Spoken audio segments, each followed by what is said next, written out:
지금부터 탄소 자원화 이 포럼을 시작하도록 하겠습니다. 저는 오늘 행사의 사회를 맡았습니다. 사회자 나무입니다. 반갑습니다.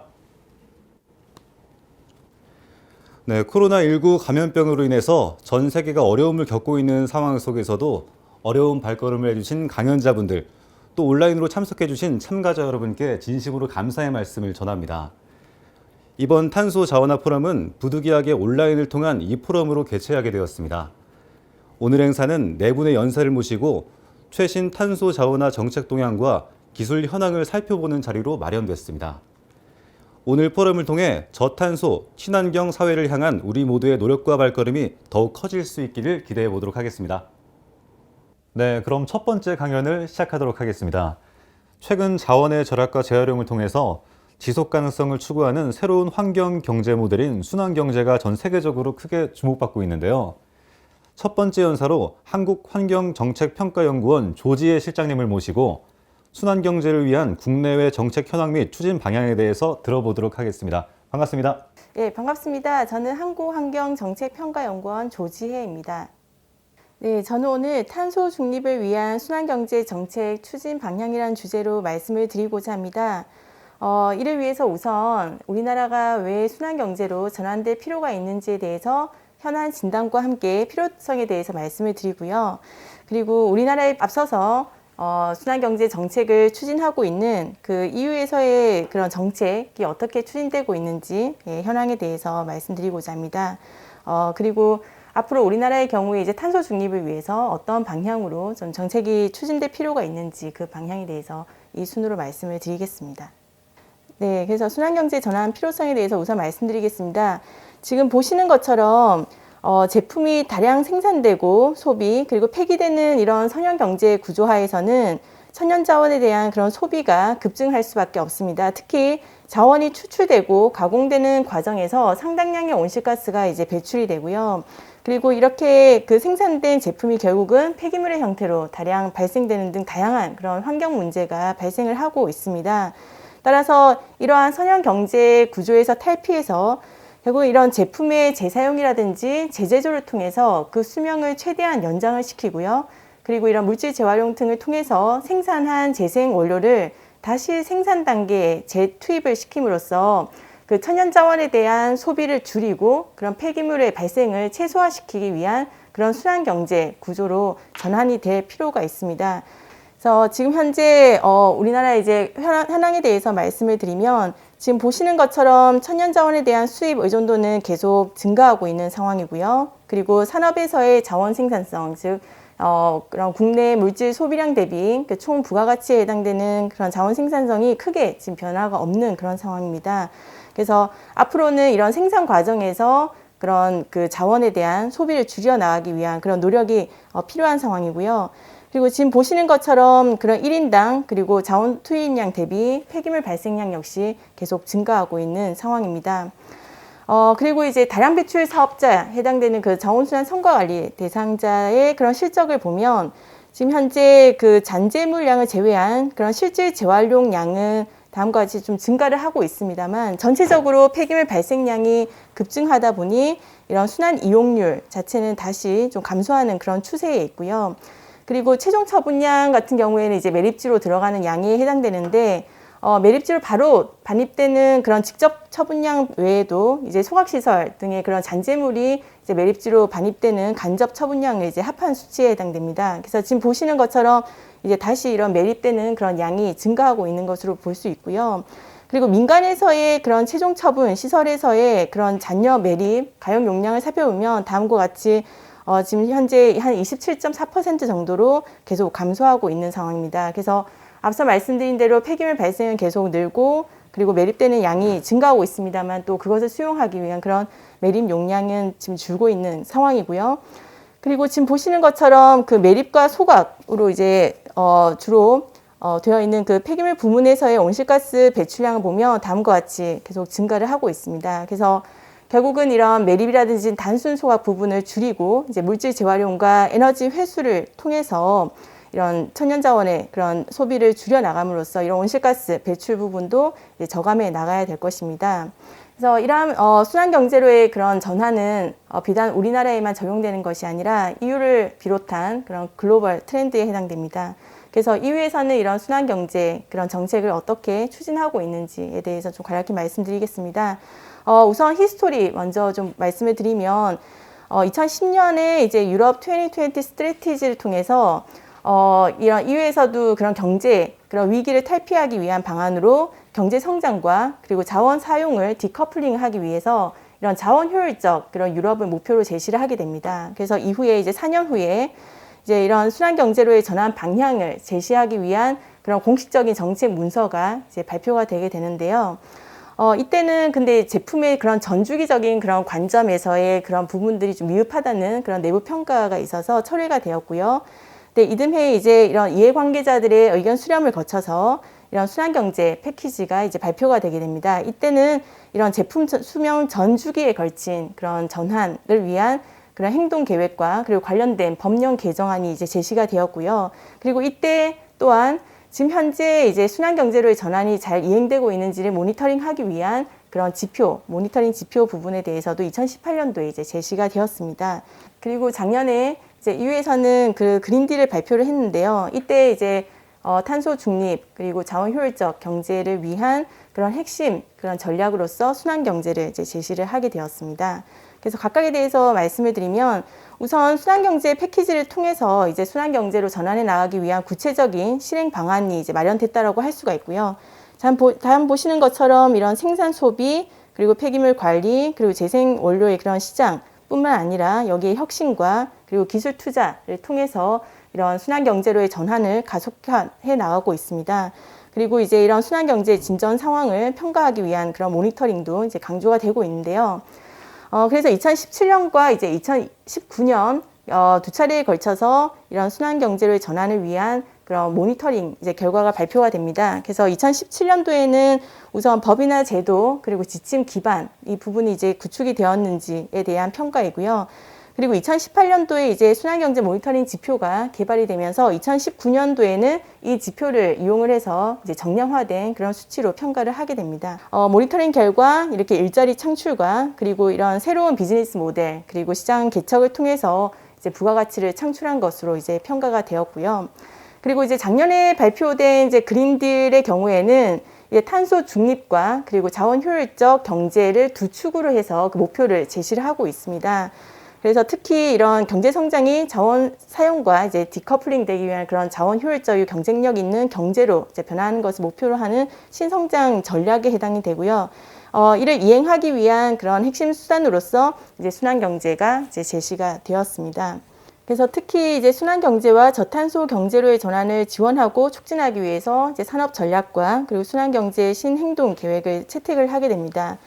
특히 보시는 것처럼 이런 철강과 시멘트 그리고 화학산업과 같이 에너지 집약 산업에 있어서 이런 순환경제의 그런 요소를 포함을 시켜서 탈탄소화하기 위한 그런 새로운 산업 정책을 이제 제시를 하게 되고요. 이를 통해서 결국은 기후 중립적이고 그리고 순환 제품을 위한 시장을 창출하기 위한 그런 전략을 제시를 하고 있습니다. 그리고 이와 함께 제품 측면에서도 이런 섬유라든지 건축, 전자, 플라스틱, 배터리와 같이 자원이 집약적으로 사용되는 그런 품목을 중심으로 해서 이런 그 자원의 사용을 줄이고 그리고 재사용을 강화해 나가기 위한 그런 지속 가능한 제품 정책을 제시를 합니다. 네, 그리고 재생 원료와 부산물 사용 의무화를 통해서 시장 창출을 위한 법적 요건을 검토를 하고 있습니다. 그래서 이런 부분들이 이제 표준화로 이제 연결될 경우에는 재생 원료를 일정 비율 이상 사용한 제품에 한해서 또 수입을 할 수 있기 때문에 지금 EU 쪽에 이제 수출하고 있는 우리나라 이제 기업에서는 이런 부분에 대해서도 좀 대응을 해 나갈 필요가 있고요. 그리고 많은 에너지와 자원이 이제 사용되고 있는지에 대해서도 이제 모니터링 해 나가고 있습니다. 그리고 앞서에서의 그런 산업 부분과 제품 부분뿐만 아니라 건축과 그리고 농식품 분야에서도 이런 순환 경제에 대한 요소를 담고 있습니다. 특히 건축 같은 경우에도 신개축하는 경우에 이제 상당량의 그런 자원이 이제 소모되고 있는 상황이고요. 그래서 보다 자원 효율적인 방식으로 신개축할 수 있도록 그런 이니셔티브를 이제 제시를 하고 있고, 농식품 분야에서도 식품을 생산하고 소비하는 과정에서 이제 손실을 줄일 수 있도록 이런 환경 친화적인 식품을 생산하고 소비하는 그런 전략을 통해서 순환 경제를 촉진해 나가고 있습니다. 네, 그리고 EU 그린딜에서는 이런 순환 경제와 관련해서 이제 로드맵을 통해 앞으로의 그런 방향을 제시를 하고 있는데요. 지금 특히 순환 경제로의 산업 전환과 관련해서는 이런 순환 경제 신행동 계획과 그리고 신산업 전략을 이제 올해 3월에 발표를 했습니다. 그리고 에너지 집약 산업 분야에서의 그런 기후 중립과 순환 제품의 시장 주도를 위한 이니셔티브라든지 그리고 특히 배터리 부분, 전기차 사용 후 배터리 부분에 대한 그런 전략 부분에 대해서도 다양한 그런 지원을 통해서 이제 촉진을 해 나가고 있는 상황이고요. 그리고 이뿐만 아니라 이런 건물에 대한 신개축이라든지 친환경 식품과 관련해서도 이런 이니셔티브나 이런 전략을 통해서 방향을 제시하고 있는 상황입니다. 그런데 이러한 순환 경제로의 전환은 서서히 이루어지고 있기 때문에 EU에서는 그린딜을 통해서 이를 지원하고 촉진해 나가고 있습니다. 그래서 특히 EU에서의 순환 경제 신행동 계획은 다음 보시는 것처럼 이런 지속 가능한 제품 정책을 강조를 하고 있고요. 그래서 2차 원료와 부산물 시장 부분을 어떻게 이제 활성화시켜 나갈 것인가와 관련해서 이런 제품의 순환 설계를 이제 지원해 나가고 있는 상황입니다. 그래서 앞단에서 그러니까 이미 발생된 그런 폐기물 사후 관리 측면보다는 그런 폐기물이 발생이 되지 않도록 그런 생산이라든지 소비 단계에서부터 순환성을 이제 강화해 나가고 있는 그런 상황입니다. 그리고 이런 순환 경제라고 하는 것이 이제 생산과 소비, 폐기물 관리, 재생, 이런 각각의 그런 밸류 체인 간 연계성이 매우 중요합니다. 그래서 그 간의 그런 연결고리를 이제 만들어주는 것이 핵심이라고 할 수가 있는데요. 이를 위해서는 각 그런 단계별 그런 관련되어 있는 그런 이해관계자들의 그런 협력과 그런 협업이 매우 그런 중요하고요. 그래서 공통의 그런 목표를 가지고 앞으로의 그런 향후 의제를 마련해 나가고 있는 그런 상황입니다. 그리고 무엇보다도 이런 지역 단위로 이제 순환성을 제고할 필요가 있는데요. 이를 위해서 순환도시를 위한 그런 이니셔티브를 위해서 이제 지원해 나가고 있고요. 그리고 지속 가능한 생산과 소비 패턴을 위해서 이제 공공과 민간 영역에서의 재정 지원도 함께 해 나가고 있는 그런 상황입니다. 네, 그리고 EU에서는 탄소 중립을 위해서 이런 순환경제 산업 전략을 제시를 하고 있는데요. 특히 다음 보시는 것처럼 철강과 알루미늄, 플라스틱, 그리고 시멘트 분야에서 이런 순환 시나리오 2050을 통해서 글로벌, 그러니까 전 세계적으로 그런 CO2를 한 40%가량 배출 저감할 수 있는 그런 시나리오를 제시를 하고 있고요. 그리고 EU 내에서도 이런 순환 경제를 위한 그런 물질 재자원화라든지 그리고 이런 자원에 대한 효율성 제고, 그리고 순환 비즈니스 모델 등과 같은 그런 시나리오를 통해서 이런 해당 분야에서 56%가량 그런 배출량을 저감시킬 수 있는 것으로 이제 분석을 하고 있습니다. 그래서 각각에 대한 그런 시나리오를 보면 이런 철강이라든지 플라스틱, 알루미늄, 시멘트 분야에서 이런 그 원재료, 천연 자원을 사용할 때에 비해서 이런 재활용을 했을 때 상당량의 그런 온실가스 배출을 저감할 수 있는 것으로 전망이 되고 있고요. 이뿐만 아니라 건축과 그리고 자동차 모빌리티 측면에서도 이런 다양한 그런 요소들, 재활용이나 재사용, 공유 등을 통해서 이렇게 상당량의 온실가스 배출을 저감할 수 있는 것으로 전망을 하고 있습니다. 그래서 특히 다음 보시는 것처럼 채광과 플라스틱, 이제 시멘트, 모빌리티 등의 그런 다양한 분야에서 이런 순환경제 요소를 포함을 시킴으로써 다음과 같이 이렇게 CO2 부분에 대해서 저감을 할 수가 있고요. 특히 플라스틱 같은 경우에는 그런 제품 설계 단계에서부터 재활용 용이성을 이제 고려를 하거나 그리고 이런 재활용 시장에 대해서 대규모 전문화 시키고 그리고 분류 자동화라든지 또 이런 플라스틱 기초 소재에 들어갈 수 있는 그런 화학적 재활용 기술 개발을 통해서 또 상당량의 그런 CO2 배출을 저감할 수 있는 것으로 분석을 하고 있습니다. 네, 그러면 앞으로 이제 우리나라의 경우에 탄소 중립을 위해서 어떤 방향으로 좀 정책이 추진될 필요가 있는지에 대해서 말씀을 드리고자 합니다. 올해 이제 한국판 그린 뉴딜이 이제 발표가 되었습니다. 특히 그린 뉴딜의 경우에는 이런 탄소 중립을 위한 녹색 전환을 이제 목표로 해서 이런 친환경 저탄소 그런 그린 경제로의 전환을 가속화하고요. 그리고 친환경 산업의 경쟁력을 강화를 시키는 그런 추진 전략을 제시를 하고 있고, 다음 보시는 것처럼 5개 대표 과제를 제시를 한 바 있습니다. 그리고 이러한 3가지 그런 역점 분야 중에서 이제 총 8개 추진 과제가 있고요. 이 중에서 자원순환과 관련된 그런 사업 그리고 제도 개선 상황을 저희가 발췌를 해야 했습니다.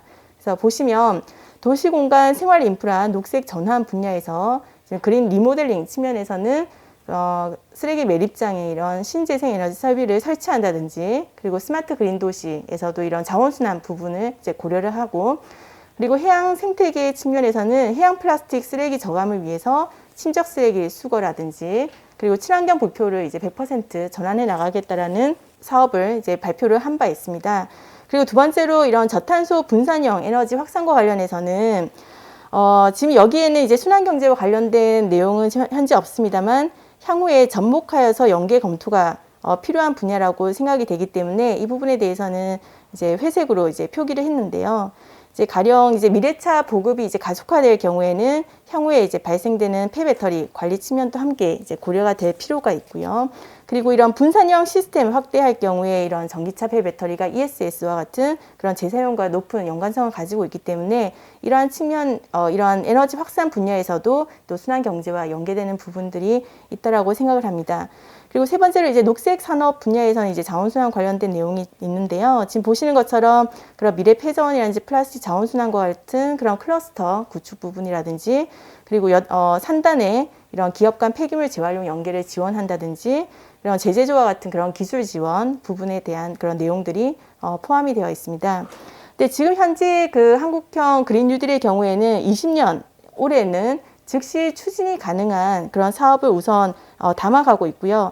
그런 중장기적인 그런 보완을 통해서 이런 새로운 성장 경로를 이제 안착시킬 계획이 있습니다. 그래서 앞으로는 좀 중장기적으로 이런 탄소 중립 그리고 자원 효율적 경제로 가기 위해서 이런 그린 뉴딜 부분의 순환 경제와 관련된 그런 비전과 방향이 담겨질 필요가 있다고 생각을 합니다. 그래서 앞서 말씀드린 대로 이런 순환 경제는 온실가스 배출 저감에 있어서도 중요한 그런 역할을 하고 있고요.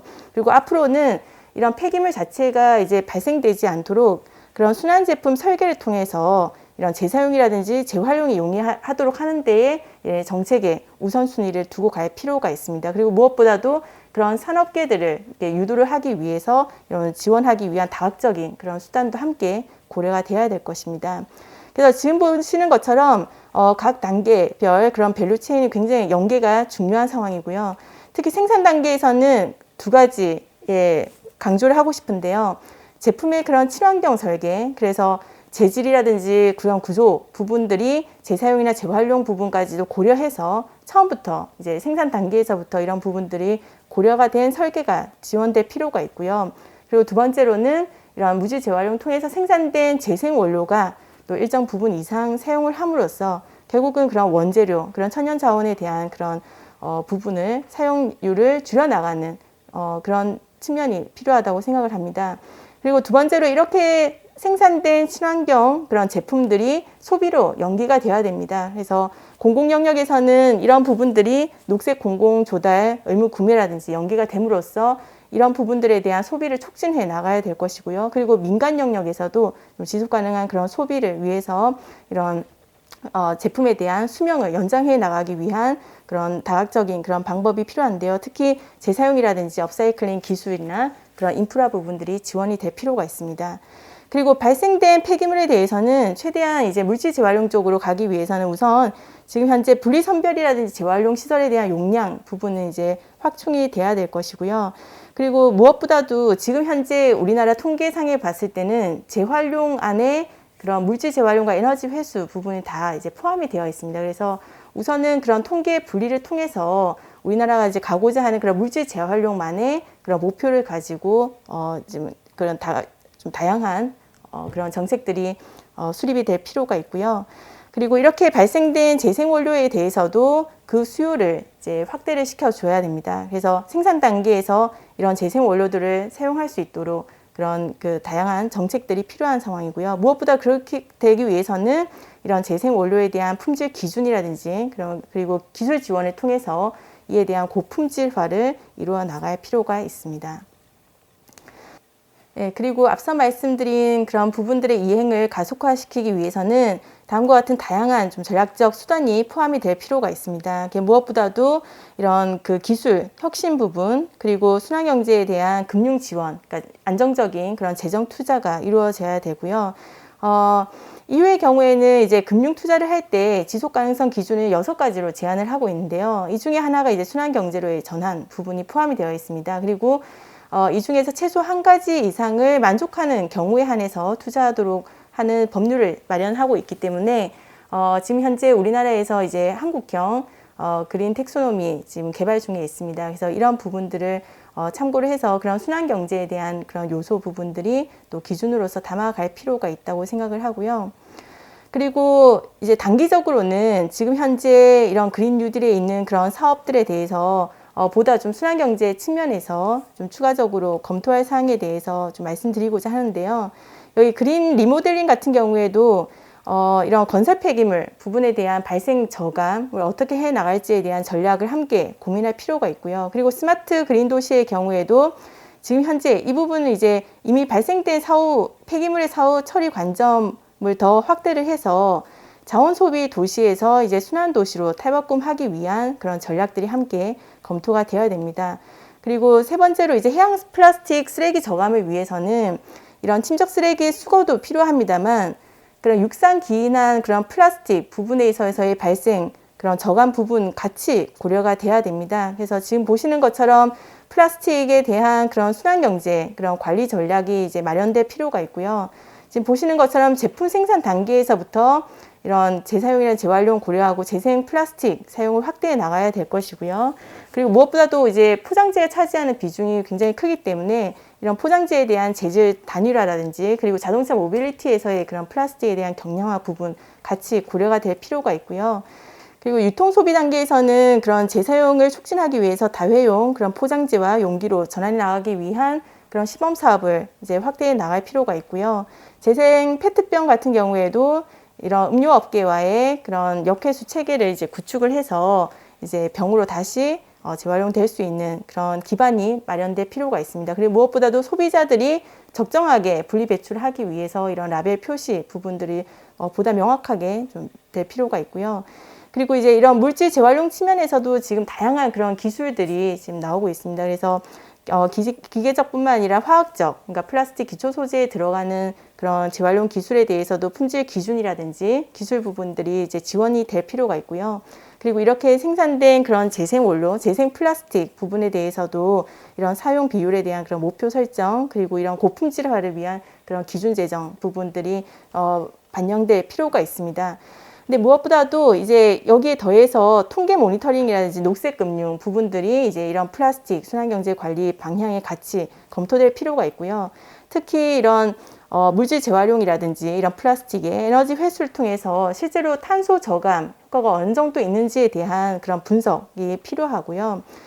그러기 위해서는 또 생산 단계에 얼만큼 그런 재생 플라스틱이 현재 재투입되고 있는지에 대한 그런 통계 부분들이 구축될 필요가 있습니다. 그리고 녹색 금융과 관련해서도 이런 플라스틱의 재사용이라든지 재활용업 부분들이 포함이 돼서 녹색 금융이 지원될 필요가 있고요. 그리고 이런 저탄소 이제 분산형 에너지 확산과 관련해서도 이런 전기차 사용 배터리 등 이런 그 미래 폐자원 부분들을 재사용하는 거는 또 전기의 탈탄소화와 관련해서도 그 활용도가 굉장히 크다고 보고 있습니다. 그래서 이런 측면에서도 에너지 확산과 관련해서도 이런 순환경제 요소가 같이 검토될 필요가 있고요. 그리고 녹색 산업과 관련해서도 특히 이런 그 폐자원 거래량에 대해서도 플랫폼을 같이 조성할 필요가 있고 제재조 시장과 관련해서는 지금 현재 기술 지원 부분이 있는데 여기에 더해서 사실 제재조에 대한 품질 그런 기준을 통해서 표준이 확장이 될 필요가 있습니다. 그래서 이런 품질 인증에 대한 품목 확대를 통해서 그 시장을 형성시켜 줄 필요가 있고요. 그래서 이런 인프라 지원이라든지 같이 검토가 되어야 된다고 생각을 하고요. 그리고 녹색 금융 투자의 경우에도 좀 이런 지속 가능한 기준으로 순환경제 부문이 같이 고려될 필요가 있다고 생각을 합니다. 네, 그리고 무엇보다도 이제 우리나라가 순환경제로의 전환에 있어서 어느 단계에 와 있는지를 이제 평가하기 위한 그런 모니터링이 매우 중요한데요. 이를 위해서는 거기에 필요한 통계가 이제 구축될 필요가 있습니다. 그래서 가령 재생자원 이용률처럼 이제 실제 생산 단계에 투입되는 그런 재생 원료의 그런 기여율이라든지 이런 관련된 데이터가 지금 구축될 필요가 있고요. 그리고 EU라든지 일본에서처럼 이런 물질 재활용과 그리고 에너지 회수에 대한 통계를 분리함으로써 그런 각각에 대한 탄소 저감 효과가 분석될 필요가 있습니다. 그리고 지금 현재 순환경제 분야에서의 그런 연구, R&D, 그런 비용과 관련된 부분을 이제 분석한 결과 다음과 같이 전체 이런 국가 R&D 예산 중에서 순환경제와 관련된 그런 R&D 부분이 감소하고 있는 그런 추세인데요. 지금 한편 이제 EU 같은 경우에 호라이즌 2020를 통해서 이제 지속적으로 이와 관련된 기술 혁신에 대한 지원을 하고 있습니다. 그래서 지금 보시는 것처럼 이런 폐기물 단계뿐만 아니라 그 앞단의 그런 생산이라든지 제품 설계, 그리고 소비 단계, 그리고 순환 비즈니스라든지 더 큰 영역에서의 그런 다양한 기술 지원을 통해서 이런 순환 경제로의 전환을 가속해 나가고 있는 그런 상황입니다. 그리고 이제 마지막으로 말씀드리고 싶은 부분이 이제 그런 자원순환 플랫폼 부분입니다. 지금 이런 순환경제의 경우에는 이런 다부처 그런 정책이 서로 연계되는 분야입니다. 그래서 순환 제품 설계에서부터 소비, 그리고 폐기물의 자원으로의 전환이라든지 재생원료 시장 활성화와 관련해서 그런 환경부라든지 산업부라든지 다양한 그런 부처가 같이 연계가 되어 있기 때문에 무엇보다도 이런 다부처 차원의 그런 융합 정책 사업이 제한될 필요가 있다고 생각을 합니다. 그래서 다음과 같이 이런 순환 경제를 통해서 이런 생산 단계에서부터 이런 제품의 그런 경량화라든지 그런 천연 자원에 대한 소비를 줄여 나가고 여기에서의 그런 재생 원료가 다시 재투입됨으로써 이렇게 자원이 선순환되는 그런 구조로 이제 나아가야 될 것이고요. 이를 위해서는 그런 제도라든지 기술이라든지 인프라, 그리고 거버넌스, 재정 투자, 모니터링과 같은 그런 다양한 그런 수단들이 함께 포함이 될 필요가 있습니다. 그래서 이를 통해서 결과적으로 이런 천연자원 대체를 통해서 탄소 중립을 이행하기 위한 그런 수단으로서 이제 작용해야 될 것이고요. 그리고 이러한 과정에서 그런 전후방 산업과의 그런 연계, 그리고 새로운 그런 뉴 비즈니스 그런 모델 창출을 통해서 관련된 그런 산업에 대한 경쟁력을 강화해 나가야 될 것입니다. 그리고 이에 더해서 무엇보다도 이런 전기차 배터리라든지 플라스틱, 그리고 식품, 전기전자 제품과 같이 이런 자원을 다소비하는 그런 제품의 경우에는 특별 그런 관리를 통해서 이런 순환 경제에 대한 그런 전략들이 제시가 될 필요가 있는데요.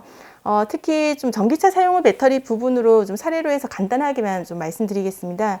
지금 현재는 이제 전기차가 제조돼서 우리가 사용을 하고 그렇게 발생된 사용 후 배터리의 경우에는 현재 지금 좀 자원순환 체계가 지금 구축 중에 있기 때문에 현재는 지금 임시 보관 중에 있는 상황이고요. 그리고 공정 과정에서 발생된 그런 스크랩의 경우에는 이제 파 분쇄를 통해서 블랙 파우더로 이제 발생이 됩니다만 이제 주로 또 해외로 많이 좀 유출되고 있는 그런 상황입니다. 그래서 결국은 2차 전지 제조에 필요한 전구체라든지 양극재 부분으로 이것이 원활하게 순환되고 있지 않는 그런 상황이죠. 그래서 좀 선형경제 구조에 있다라고 할 수가 있고요. 하지만 이런 부분에 있어서의 그런 자원 회수라든지 유가금속에 대한 그런 회수 측면뿐만 아니라 지금 전기차 사용 후 배터리 부분은 앞으로 이런 그 ESS라든지 뭐 이륜차라든지 다양한 그런 용도로 재사용, 재제조할 수 있는 그런 잠재력이 매우 큰 그런 분야라고 할 수가 있습니다. 그래서 지금 보시는 것처럼 그런 협업 체계를 통해서 지금 클러스터를 구축을 해서 그 자체적으로 그런 2차 전지 제조에 필요한 그런 원료를 공급하고 거기에서부터 이런 제품 수명도 연장해 나가면서 재활용해 나가는 그런 방향으로 지금 가고 있고요. 그리고 지금 보시는 것처럼 그런 배터리가 포함되지 않은 그런 부착되지 않은 전기차 이제 모델이 출시가 되고 있습니다. 그래서 배터리 같은 경우에 충전 대신에 이제 교체하는 방식으로 해서 이와 관련된 또 대여 서비스라든지 또 공유 사업 등에 대한 또 신사업이 지금 창출될 수 있는 그런 분야라고 생각합니다. 네, 그래서 전기차 사용 후 배터리 분야에서 이런 순환 경제를 구축해 나가기 위해서는 다음 보시는 것처럼 그런 기술 개발 및 보급에서부터 그리고 사용 후 배터리의 그런 반납, 운반 보관, 그리고 재제조 재활용에 이르기까지 그런 여러 부처의 법령이 서로 연계가 되어 있습니다. 그래서 다음과 같이 이런 다부처 그런 법령, 정책이 함께 이제 융합돼서 검토가 될 필요가 있고요. 그래서 다음 보시는 것처럼 이런 전기차 사용 후 배터리 순환 경제를 위해서 그런 다부처들이 같이 좀 관리 전략을 마련할 필요가 있습니다. 그래서 지금 보시는 것처럼 뭐 제도라든지 그 관련된 표준, 그리고 이런 통계와 이력 관리, 그리고 금융 투자, 재정 투자, 그리고 기술 부분과 관련해서 다음과 같은 그런 중장기적인 그런 전략을 통해서 이런 부분에 대한 그런 순환 경제에 대한 기반이 구축될 필요가 있습니다. 그래서 앞으로 이런 순환 경제는 이런 그린 뉴딜에서의 그런 기후 중립성 실현과 산업 경쟁력 강화에 또 중요한 역할을 할 것이고요. 그리고 무엇보다도 이런 지속 가능한 그런 탄소 중립 실현을 위해서 또 핵심적인 그런 역할을 할 수 있다라고 보고 있습니다.